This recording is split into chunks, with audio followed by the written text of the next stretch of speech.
নমস্কার বন্ধুরা, সমস্ত কল্পনা ও জল্পনা দূর করে এইমাত্র আবহাওয়া দপ্তরের তরফ থেকে জানিয়ে দিল ঘূর্ণিঝড় রেমালের সঠিক ল্যান্ডফলের জায়গা।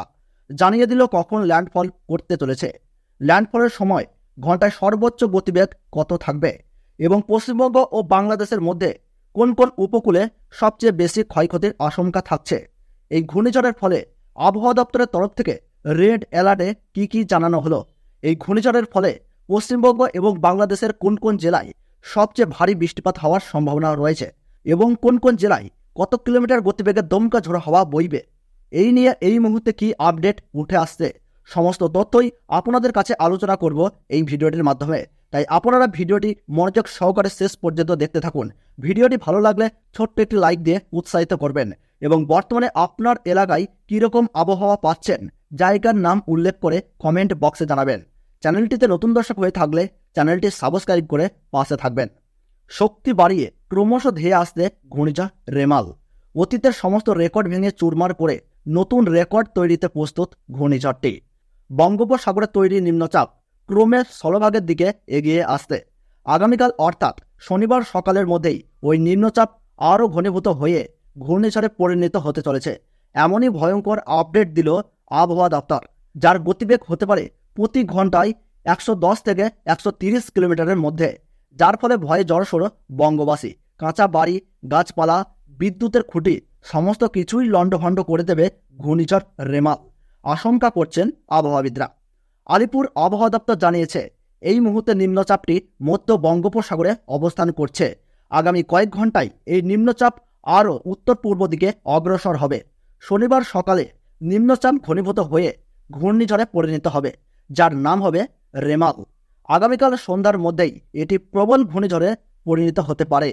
রবিবার মধ্যরাতে ঘূর্ণিঝড় স্থলভাগে আছড়ে পড়ার সম্ভাবনা। আবহাওয়া দপ্তরের তরফ থেকে জানানো হলো, শক্তিশালী ঘূর্ণিঝড় বাংলাদেশের খেপুপাড়া এবং সংলগ্ন পশ্চিমবঙ্গের সাগর দ্বীপের উপকূলে আছড়ে পড়তে পারে। এই ঘূর্ণিঝড় ও নিম্নচাপের জেরে শনি ও রবিবার দক্ষিণবঙ্গ জুড়ে ভারী থেকে অতি ভারী বৃষ্টির সতর্কতা জারি করেছে আবহাওয়া দপ্তর।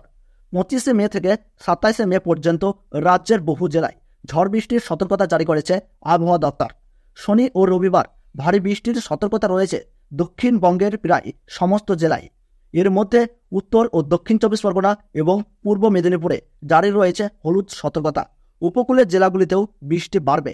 বাংলাদেশের খুলনা, বরিশাল, কলাপাড়া, চিটাগং, মহেশখালী, টেকনাফ, মাথাবাড়িয়া, পিরোজপুর, সাতক্ষীরা, লালমোহন, মতিরহাট, পিরোজপুর এই জায়গাগুলিতেও ভারী বৃষ্টির দাপট অব্যাহত থাকবে। আজ শুক্রবার থেকে উত্তাল থাকবে সমুদ্র, তাই মৎস্যজীবীদের সমুদ্রে যাওয়ার ক্ষেত্রে সম্পূর্ণ নিষেধাজ্ঞা জারি করেছে আবহাওয়া দপ্তর। আগামীকাল শনিবার থেকে বৃষ্টির পাশাপাশি দক্ষিণবঙ্গের জেলাগুলিতে দমকা হাওয়া বইবে। গতিবেগ থাকতে পারে ঘন্টায় 30 থেকে 40 কিমি। আগামী 26 এবং 27 মে দক্ষিণবঙ্গের সব জেলাতেই ঝড় বৃষ্টির সতর্কতা জারি করা হয়েছে। সোমবারও বৃষ্টির কমলা সতর্কতা জারি রয়েছে একাধিক জায়গায়। ভারী থেকে অতি ভারী বৃষ্টির সতর্কতা থাকবে উত্তর ও দক্ষিণ 24 পরগনা, নদিয়া, হাওড়া, হুগলি, কলকাতা, পূর্ব মেদিনীপুর এবং বাংলাদেশের খুলনা, বরিশাল, কলাপাড়া, চিটাগং, মহেশখালী, টেকনাফ, মাথাবাড়িয়া, পিরোজপুর, সাতক্ষীরা, লালমোহন, মতিরহাট এইসব জায়গায় বৃষ্টিপাত লক্ষ্য করা যাবে। ভারী থেকে অতি ভারী বৃষ্টির জেরে রবিবার থেকে কলকাতা, হাওড়া, খুলনা, বরিশাল ও টেকনাফে কমলা সতর্কতা জারি করেছে আবহাওয়া দপ্তর।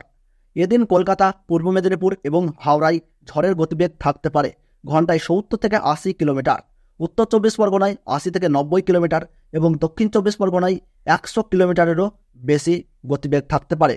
বাংলাদেশের খুলনা, বরিশাল, কলাপাড়া, মহেশখালী, চিটাগং, পিরোজপুর, সাতক্ষীরা, টেকনাফ, মাথাবাড়িয়া, লালমোহন, মতিরহাট এইসব জায়গাগুলিতে 75 থেকে 100 বা তার উপরেও থাকতে পারে বায়ুর গতিবেগ। মঙ্গলবার পর্যন্ত দুর্যোগপূর্ণ আবহাওয়া থাকবে পশ্চিমবঙ্গের দক্ষিণবঙ্গ ও বাংলাদেশের খুলনা, বরিশাল, কলাপাড়া, চিটাগং, সাতক্ষীরা, লালমোহন, মতিরহাট, পিরোজপুর এই সমস্ত জেলাতেই। তো বন্ধুরা, ভিডিওটি ভালো লাগলে ছোট্ট একটি লাইক করবেন এবং আপনার জেলার প্রতিদিনের সঠিক আবহাওয়ার খবর পেতে এখনই চ্যানেলটিকে সাবস্ক্রাইব করে সঙ্গে থাকুন।